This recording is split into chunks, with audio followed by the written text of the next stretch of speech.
Asia, दुनिया का सबसे बड़ा और सबसे घना इलाका। एक ऐसी जमीन जहां सदियों से इंसान बसता आया है, लेकिन आज भी इस महाद्वीप के बारे में बहुत कुछ ऐसा है जो हमारी समझ से बाहर है। यहाँ इतिहास, प्रकृति और इंसान तीनों के बीच एक अजीब सा टकराव देखने को मिलता है।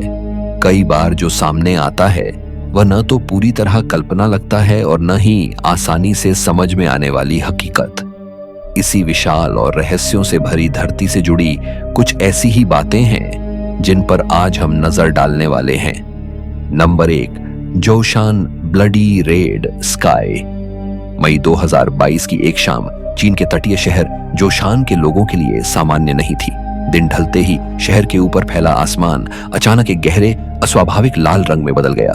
यह रंग न तो सूरज ढलने जैसा था और न ही किसी सामान्य मौसमी बदलाव जैसा। पूरे शहर पर एक अजीब सी रोशनी छा गई, जिसने इमारतों, सड़कों और समुद्र तक को लाल आभा में ढक दिया। यह दृश्य इतना अप्राकृतिक था कि लोगों के बीच डर और अफवाहें तेजी से फैलने लगी। कई लोगों को लगा कि कुछ बहुत बड़ा और भयानक होने वाला है। सोशल मीडिया पर जैसे ही आसमान की तस्वीरें और वीडियो सामने आए, वे कुछ ही घंटों में करोड़ों बार देखे जाने लगे।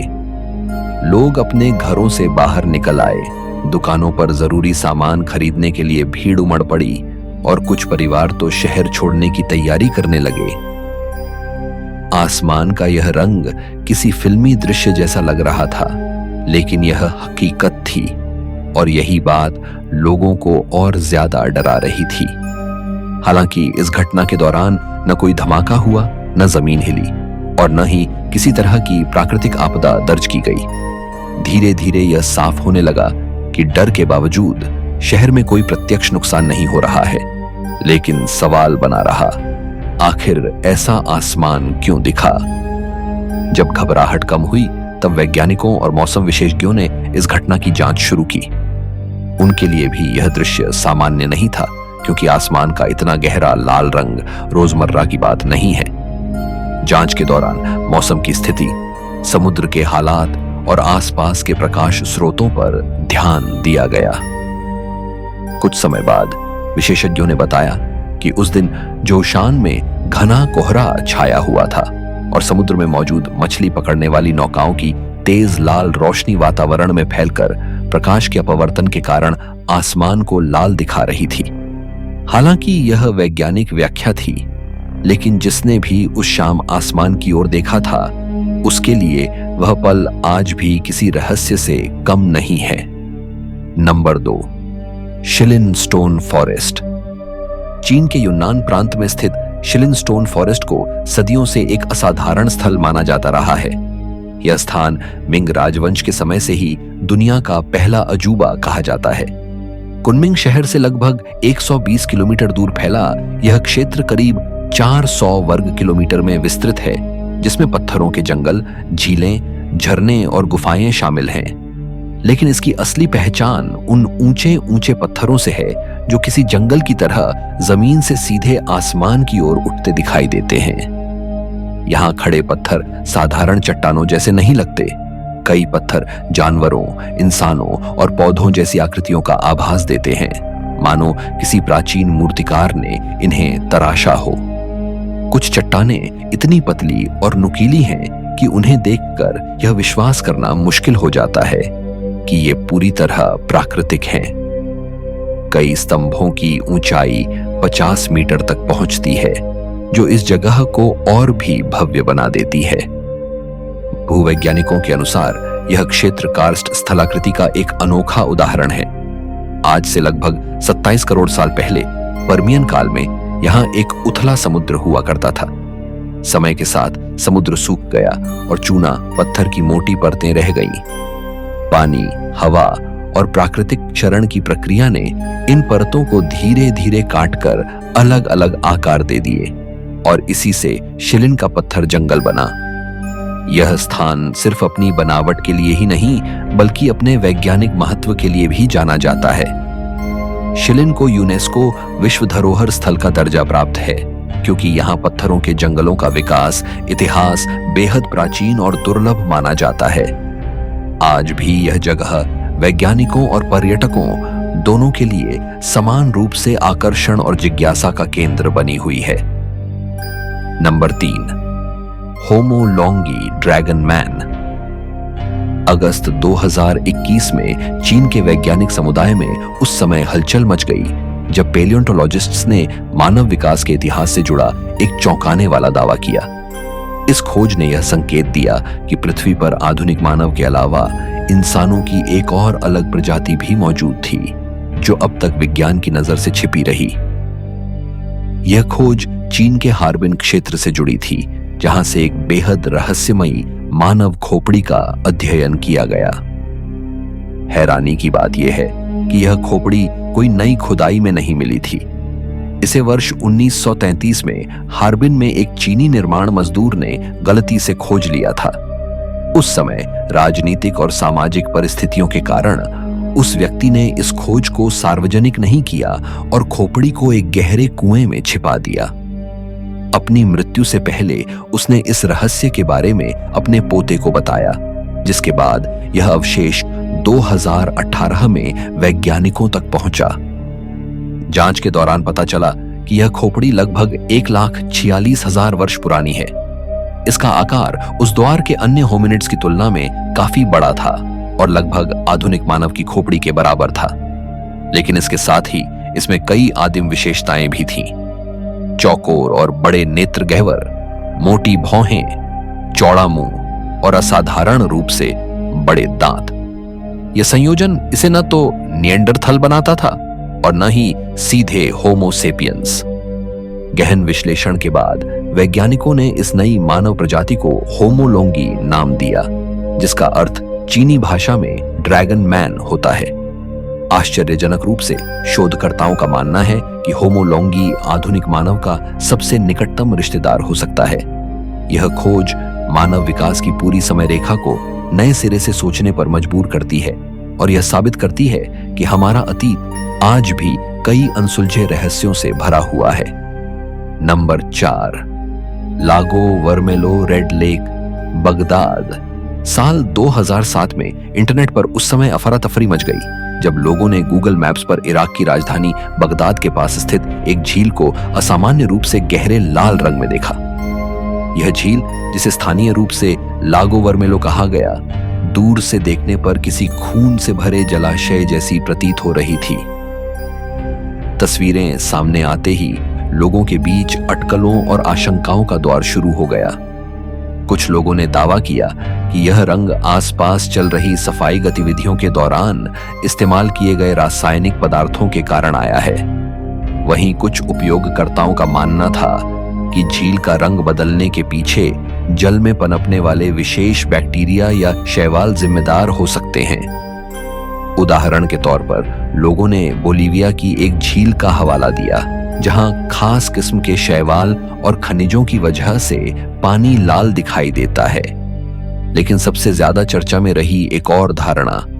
कई इंटरनेट उपयोगकर्ताओं का मानना था कि आसपास मौजूद बूचड़खानों से जानवरों का खून इस झील में बहाया जा रहा है, जिससे पानी का रंग बदल गया।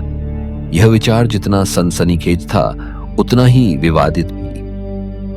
विशेषज्ञों ने इस संभावना पर सवाल उठाए, क्योंकि झील का आकार काफी बड़ा था और इतनी मात्रा में खून का एकत्र होना व्यावहारिक रूप से असंभव लगता था। इन तमाम कयासों के बावजूद इस असामान्य घटना की कोई ठोस और आधिकारिक वजह सामने नहीं आ सकी। न तो सरकारी एजेंसियों ने कोई स्पष्ट बयान दिया और न ही वैज्ञानिक समुदाय किसी एक निष्कर्ष पर पहुंचा। रहस्य और गहरा तब हो गया जब फरवरी 2023 के अंत तक यह झील धीरे धीरे अपने सामान्य रंग में लौट आई। आज भी लागो वर्मेलो का यह लाल रूप एक अनसुलझी पहेली बना हुआ है, जिसने यह दिखा दिया कि कभी-कभी आधुनिक तकनीक और तमाम वैज्ञानिक प्रगति के बावजूद कुछ घटनाएं इंसान के लिए सवाल ही बनकर रह जाती हैं। Number 5, Japan metal sphere mystery. फरवरी 2023 के अंत में जापान के तटीय शहर हामामात्सु के पास स्थित एनसुहामा बीच पर उस समय हड़कंप मच गया जब एक स्थानीय निवासी को रेत में दबी एक विशाल धातु की गेंद दिखाई दी। यह वस्तु लगभग 1.5 मीटर व्यास की थी और पहली नजर में किसी सामान्य समुद्री कचरे जैसी नहीं लग रही थी। इसकी सतह चिकनी, हल्के बेज रंग की थी, जिस पर जंग जैसे भूरे धब्बे साफ दिखाई दे रहे थे। खोज की सूचना मिलते ही पुलिस और बम निरोधक दस्ता तुरंत मौके पर पहुंच गया। पूरे समुद्र तट को घेर लिया गया और लोगों की आवाजाही रोक दी गई। अधिकारियों की चिंता स्वाभाविक थी, क्योंकि स्पष्ट नहीं था कि यह वस्तु क्या है, कहां से आई है और क्या यह आम लोगों के लिए खतरा बन सकती है। गेंद के दोनों ओर उभरे हुए हिस्सों में छेद भी थे, जो किसी तरह के जोड़ या पकड़ने वाले उपकरण जैसे प्रतीत हो रहे थे। शुरुआती जांच में कुछ विशेषज्ञों को यह किसी समुद्री बॉय जैसी लगी, लेकिन आशंका बनी रही कि यह कोई विस्फोटक उपकरण या समुद्री सुरंग भी हो सकती है। इसी कारण इसे हल्के में लेने के बजाय पूरी सावधानी बरती गई। वस्तु की संरचना को समझने के लिए वहीं समुद्र तट पर एक्सरे जांच की गई। इस परीक्षण का उद्देश्य यह पता लगाना था कि इसके भीतर कोई विस्फोटक सामग्री या जटिल तंत्र मौजूद तो नहीं है। जांच के नतीजों से यह स्पष्ट हुआ कि धातु की इस गेंद का अंदरूनी हिस्सा पूरी तरह खोखला है और इसमें किसी तरह का विस्फोटक नहीं पाया गया। इसके बाद सुरक्षा घेरा हटा लिया गया, लेकिन लोगों की जिज्ञासा कम नहीं हुई। इस घटना को लेकर डर इसलिए भी ज्यादा था क्योंकि उसी समय अमेरिका के तट के पास आसमान में अज्ञात वस्तुएं देखी गई थीं, जिन्हें बाद में मार गिराया गया।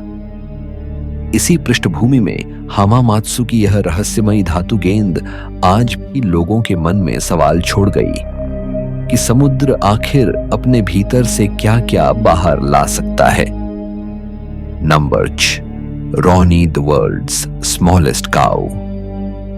बांग्लादेश की राजधानी ढाका के पास एक साधारण से फार्म पर रहने वाली एक गाय अचानक पूरी दुनिया की नजरों में आ गई। उसका नाम था रॉनी।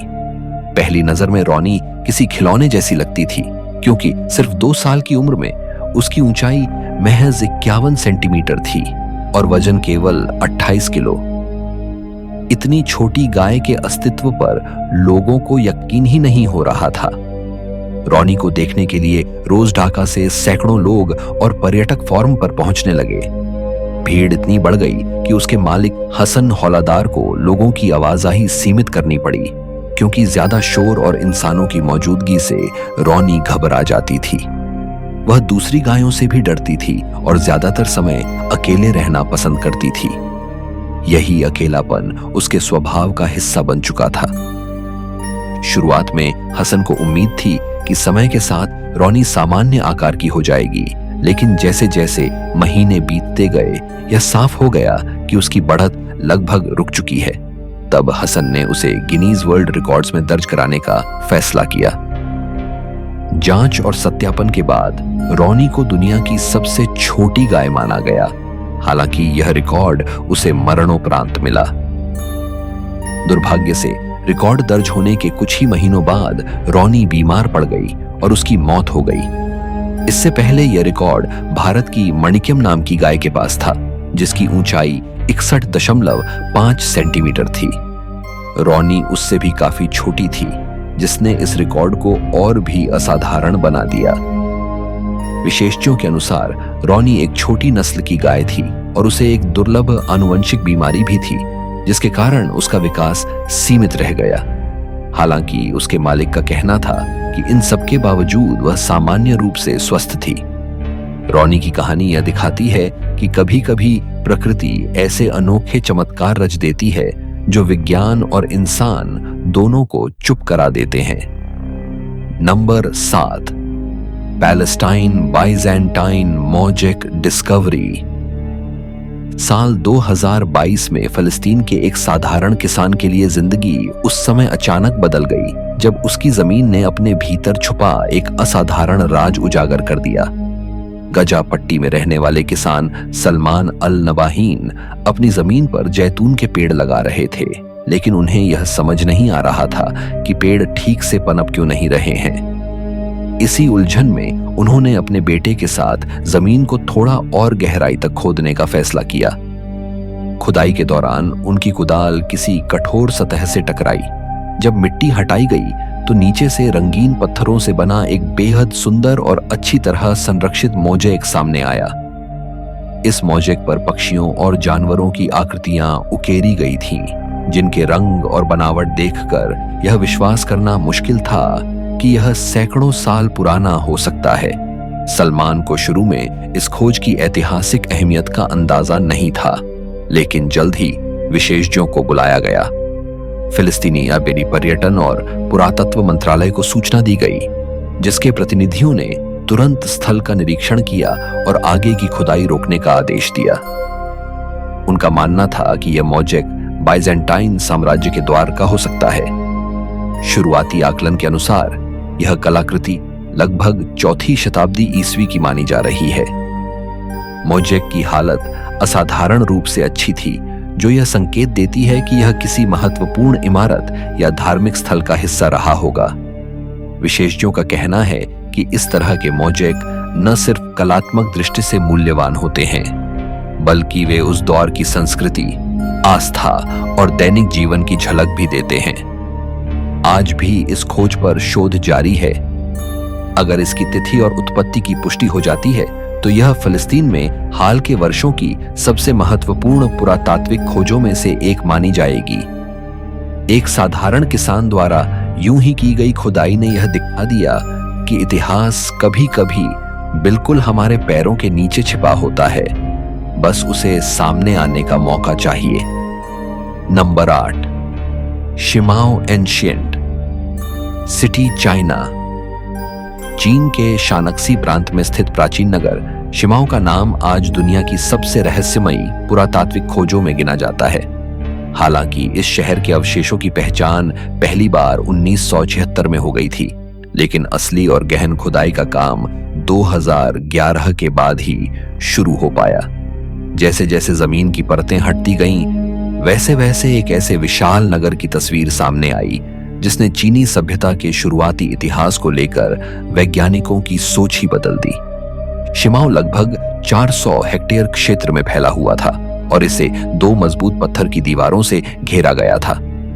बाहरी दीवार की परिधि लगभग 6 किलोमीटर थी, जबकि अंदरूनी दीवार 4 किलोमीटर से भी ज्यादा लंबी थी। दोनों दीवारों की मोटाई करीब 2.5 मीटर थी और इनमें प्रवेश द्वार और प्रहरी दुर्ग बनाए गए थे। इन संरचनाओं से साफ पता चलता है कि यह शहर किसी बड़े खतरे से बचाव के लिए बसाया गया था, संभवतः घुमंतु हमलावरों से सुरक्षा के लिए। शहर के भीतर एक विशाल सीढ़ीनुमा पिरामिड जैसी संरचना मिली, जिसे वैज्ञानिक एक शाही महल या प्रशासनिक केंद्र मानते हैं। इसके अलावा यहाँ कारीगरों की कार्यशालाएं, आवासीय भवन और कब्रिस्तान भी पाए गए। खुदाई के दौरान अंदरूनी दीवारों पर ज्यामितीय आकृतियों वाली भित्तिचित्र पेंटिंग्स और बड़ी मात्रा में जेड पत्थर के टुकड़े मिले, जिन्हें शायद ताबीज या धार्मिक प्रतीकों के रूप में इस्तेमाल किया जाता था। सबसे चौंकाने वाली खोज शहर के द्वारों के नीचे दफन किए गए लगभग 80 मानव खोपड़ियां थीं। पुरातत्वविदों का मानना है कि ये बलि अनुष्ठानों का हिस्सा हो सकती हैं, जिन्हें शहर की सुरक्षा या समृद्धि के लिए अंजाम दिया गया था। इसके अलावा लगभग 30 पत्थर की नक्काशियां भी मिली, जिनमें कुछ पर भयावह और राक्षसी चेहरों वाले मानवाकार प्राणी उकेरे गए थे। आश्चर्यजनक रूप से ऐसी आकृतियां बाद की शांग और झोउ राजवंशों की कला से मिलती जुलती हैं। शिमाओ की खोज इसलिए भी बेहद अहम मानी जाती है क्योंकि यह चीन के सबसे बड़े और सबसे प्राचीन शहरी केंद्रों में से एक था। यहाँ मिले सैकड़ों अवशेष आज भी वैज्ञानिकों को उन लोगों की संस्कृति, आस्था और जीवन शैली को समझने में मदद कर रहे हैं जो 4000 साल पहले इस रहस्यमयी नगर में रहते थे। नंबर 9, लेपाक्षी वीरभद्र मंदिर। भारत के दक्षिणी हिस्से में स्थित एक छोटा सा ऐतिहासिक नगर लेपाक्षी अपने भीतर ऐसा रहस्य समेटे हुए है जो सदियों से लोगों की जिज्ञासा का केंद्र बना हुआ है। इसी नगर में स्थित वीरभद्र मंदिर अपनी भव्यता, कलात्मकता और रहस्यमयी संरचना के कारण अलग पहचान रखता है। यह स्थान सिर्फ एक धार्मिक स्थल नहीं, बल्कि प्राचीन स्थापत्य ज्ञान का जीवित प्रमाण माना जाता है।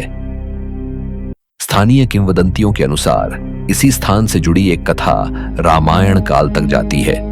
कहा जाता है कि जब लंका के राजा रावण द्वारा घायल किए जाने के बाद जटायु यहीं गिरे थे, तब भगवान राम ने उन्हें देखकर लेपाक्षी शब्द कहा, जिसका अर्थ होता है उठो हे पक्षी। इसी कथा के कारण इस स्थान का नाम लेपाक्षी पड़ा। हालांकि इतिहास और किंवदंती के बीच की यह रेखा आज भी धुंधली बनी हुई है। मंदिर का निर्माण 16वीं शताब्दी में विजयनगर साम्राज्य के समय वीरूपन्ना नायक और वीरन्ना नामक दो भाइयों द्वारा कराया गया था।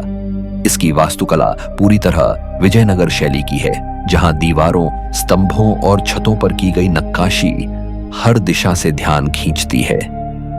महाभारत, रामायण और पुराणों से जुड़े दृश्य यहां इतनी बारीकी से उकेरे गए हैं कि उन्हें देखकर लगता है मानो पत्थर में कहानियां जीवित हो उठी हों।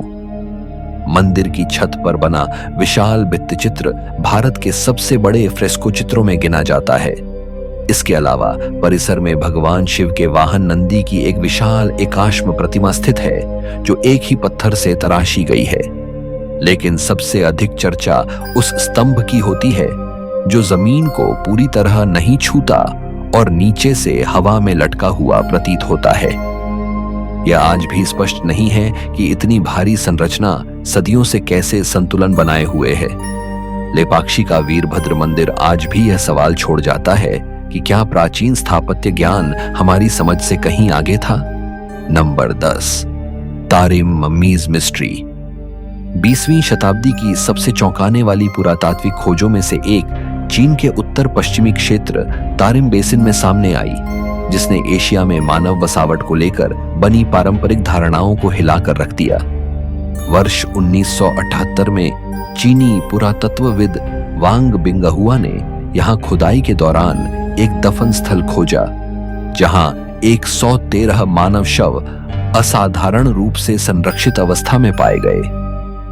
आने वाले वर्षों में इसी क्षेत्र से 300 से अधिक ममियाएं और मिली, जिनकी हालत देखकर वैज्ञानिक भी हैरान रह गए। इन ममियों का संरक्षण किसी कृत्रिम प्रक्रिया का नतीजा नहीं था।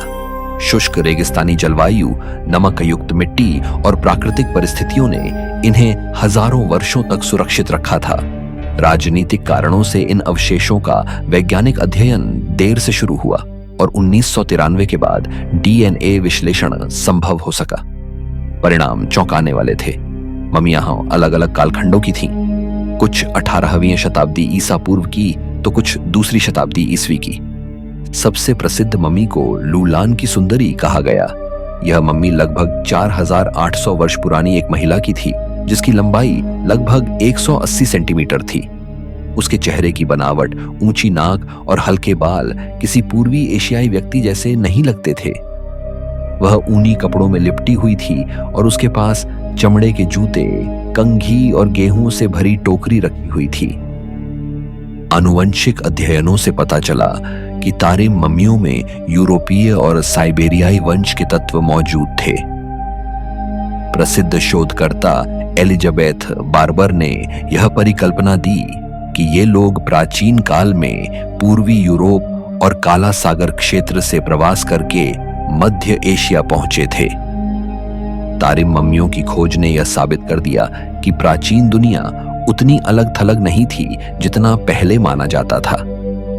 एशिया और यूरोप के बीच संपर्क हजारों साल पहले ही स्थापित हो चुका था और यह सच्चाई इतिहास की किताबों में एक नया अध्याय जोड़ देती है।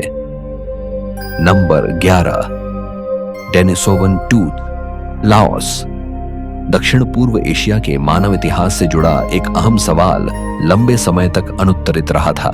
क्या डेनिसोवन नामक प्राचीन मानव समूह केवल साइबेरिया और तिब्बत तक सीमित था या वह कहीं और भी रहता था? इस सवाल का जवाब उस समय सामने आया जब लाओस राज्य की एक दूरस्थ गुफा से मानव दांत की एक असाधारण खोज हुई। यह दांत ताम्पालिंग गुफा में मिला और वैज्ञानिकों के अनुसार इसकी उम्र लगभग 1,30,000 वर्ष आंकी गई। शुरुआती जांच में यह स्पष्ट हो गया कि यह दांत किसी आधुनिक मानव का नहीं था। इसके आकार और संरचना में ऐसी विशेषताएं थीं जो नेंडरथल और होमोसेपियंस दोनों से अलग थीं। आगे की गए सूक्ष्म विश्लेषण और तुलनात्मक अध्ययन से वैज्ञानिक इस निष्कर्ष पर पहुंचे कि यह दांत संभवतः एक किशोर लड़की का था जो डेनिसोवन समूह से संबंधित थी। डेनिसोवन मानव समूह की पहचान पहली बार 2010 में साइबेरिया की डेनिसोवा गुफा से मिले अवशेषों के आधार पर की गई थी। बाद में तिब्बती पठार की बैशिया गुफा में भी इनके प्रमाण मिले, लेकिन दक्षिण पूर्व एशिया में उनकी मौजूदगी को लेकर अब तक ठोस सबूत नहीं थे। तामपालिंग की यह खोज इस खाली कड़ी को जोड़ देती है। आनुवंशिकी अध्ययनों से पहले ही यह संकेत मिल चुका था कि आज दक्षिण पूर्व एशिया, ऑस्ट्रेलिया और ओशिनिया के कुछ लोगों के डीएनए में डेनिसोवन जीन मौजूद हैं। लेकिन यह स्पष्ट नहीं था कि ये जीन सीधे डेनिसोवन से आए या किसी मध्यवर्ती समूह के जरिए। लाओस में मिला यह दांत इस बहस को लगभग समाप्त कर देता है, क्योंकि यह दिखाता है कि डेनिसोवन स्वयं इस क्षेत्र में रहते थे। यह खोज मानव प्रवास के नक्शे को और जटिल बना देती है। अब यह साफ है कि प्राचीन मानव समूहों की गतिविधियां कहीं ज्यादा व्यापक और जटिल थीं, जितना पहले माना जाता था, और एशिया की धरती आज भी ऐसे सबूत सामने ला रही है जो हमारे अतीत की समझ को बदल देते हैं। नंबर 12, कराखोटोद ब्लैक सिटी।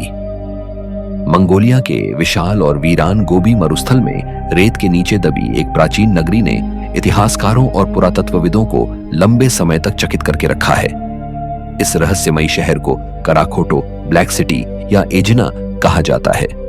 20वीं शताब्दी की शुरुआत में रूसी शोधकर्ता प्योत्र कुज़्मिक कोजलोव के नेतृत्व में हुए एक अभियान के दौरान इस खोए हुए शहर का पता चला। रेत में छिपे इसके अवशेष इतने अच्छी तरह संरक्षित थे कि मानो समय यहां थम गया हो। खुदाई के दौरान यहां हजारों पांडुलिपियां मिली, जो अलग अलग भाषाओं और लिपियों में लिखी हुई थीं। इनमें बौद्ध धार्मिक ग्रंथ, प्रशासनिक दस्तावेज और दैनिक जीवन से जुड़ी जानकारियां शामिल थीं। सबसे महत्वपूर्ण खोज एक तांगुत चीनी शब्दकोश थी, जिसकी मदद से वैज्ञानिकों को तांगुत लिपि को समझने और पढ़ने में बड़ी सफलता मिली। ऐसा माना जाता है कि कराखोटो की स्थापना 1032 ईस्वी के आसपास हुई थी और यह तांगुत राज्य का एक प्रमुख व्यापारिक केंद्र था। शहर में मकान, दुकानें, कार्यशालाएं और धार्मिक स्थल मौजूद थे। इसकी सुरक्षा के लिए मजबूत दीवारें और बुर्ज बनाए गए थे, जो इसे बाहरी हमलों से बचाते थे। इतिहास के अनुसार 1226 में यह शहर चंगेज खान की सेना के हमले का सामना कर चुका था, लेकिन उस समय यह पूरी तरह नष्ट नहीं हुआ। हालांकि 1372 में मिंग राजवंश की सेनाओं के आक्रमण के बाद यह नगर उजड़ गया और धीरे धीरे गोबी की रेत में दब गया। रेत के नीचे दबे रहने के कारण कराखोटो के भवन और वस्तुएं असाधारण रूप से सुरक्षित रहीं। इस खोज ने तांगुत सभ्यता के बारे में अमूल्य जानकारी दी, जिसके बारे में पहले बहुत कम जाना जाता था। कराखोटो आज भी यह एहसास कराता है कि रेगिस्तान सिर्फ सूनी जमीन नहीं होते, बल्कि वे अपने भीतर पूरे के पूरे इतिहास को छिपाए हुए होते हैं। आज के वीडियो में इतना ही।